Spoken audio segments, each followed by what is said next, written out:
ताप आला की आपण घाबरतो, पण खरं माहितीये का, ताप म्हणजे शरीर आतून लढतंय. ताप हा इन्फेक्शन विरुद्ध शरीराचा नैसर्गिक फाईट असतो. पण आपण लगेच पॅनिक होतो आणि चुकीच्या गोष्टी करतो. ताप आला की गरम कपडे कधीच घालू नका.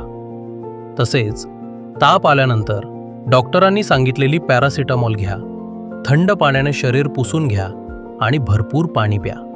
हे बेसिक स्टेप्स ताप पटकन शांत करतात.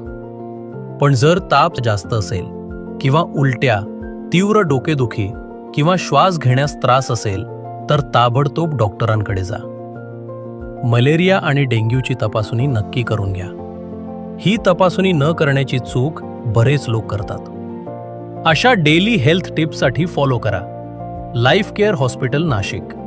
तुमचे आरोग्य हेच आमचे प्राधान्य.